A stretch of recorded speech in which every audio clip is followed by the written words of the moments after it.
Police के लिए एक कहावत कही जाती है, पुलिस सातिर से सातिर अपराधियों के पैर भी पानी में से निकाल लाती है।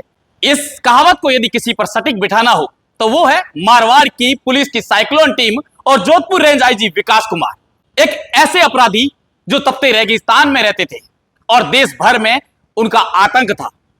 आतंक भी इस प्रकार का कि देश के कोने कोने में जाकर वो एटीएम की लूट कर आते थे, करोड़ों रुपए लेकर आते थे, लेकिन पुलिस को उनकी भनक तक नहीं लगती थी। केवल देश भर की पुलिस को पता लगता था तो केवल यही कि उनका पहनावा जो है वो मारवाड़ का है।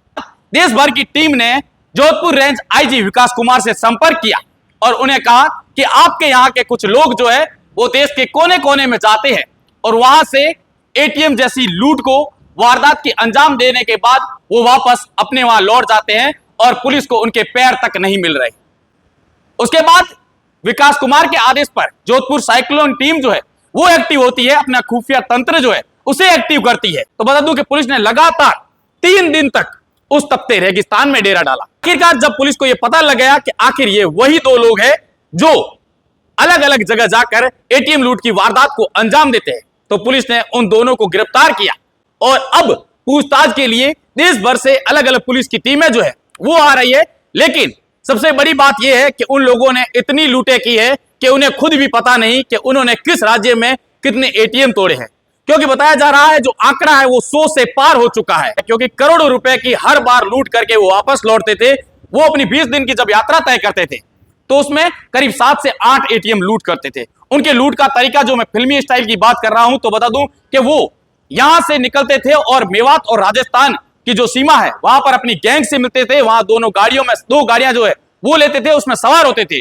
और उसके बाद अपनी टीम और मैप के अनुसार वो निकल जाते थे और आगे जाकर किसी भी जिले में जाकर वहां पर जो बड़े वर्कशॉप होते थे वहां से गाड़ियां चोरी करते थे। वहां से गैस सिलेंडर जो है वो, पाइप और अन्य ऐसे कटर के सामान जो है वो चोरी करते थे। वो खरीदते नहीं थे क्योंकि उन्हें यह डर था कि यदि खरीद लिया तो पकड़े जाएंगे। वो ऐसे होटलों में रुकते थे जहां सीसीटीवी कैमरे नहीं हुआ करते थे।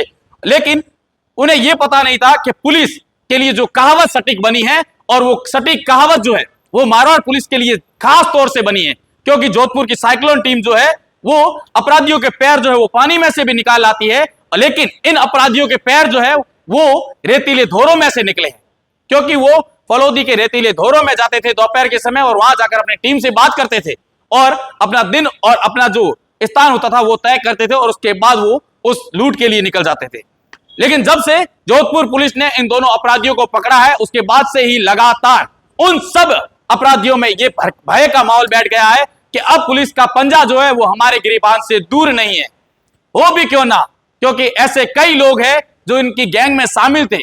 हालांकि पुलिस जो है उन्हें भी चिन्हित करेगी, उन्हें भी गिरफ्तार करेगी। लेकिन बात करें इन अपराधियों की तो ये अब्दुल गनी और उसका मित्र जो है वो मेवात और हरियाणा के नूह के उन अपराधियों के साथ मिलकर करीब 100 से अधिक ऐसी वारदातों को अंजाम दे चुके हैं। अब देश भर से अलग अलग पुलिस जो है वो जोधपुर उनसे पूछताछ करने के बाद में, लेकिन आईजी विकास कुमार और साइक्लोन टीम को बधाइयां देने के लिए पहले आ रही है कि उन लोगों ने पिछले काफी लंबे समय से जो देश भर की पुलिस की नाक में दम करके अपराधी बैठे थे उन्हें गिरफ्तार किया है और आखिर जाकर वो दोनों जो है अब पुलिस के हाथे चढ़े हैं। अब अलग अलग राज्यों से आ रही पुलिस जो है वो उनसे पूछताछ कर रही है और उनकी गैंग पर जो शिकंजा कसने का काम जो है वो पुलिस करने में लगी हुई है।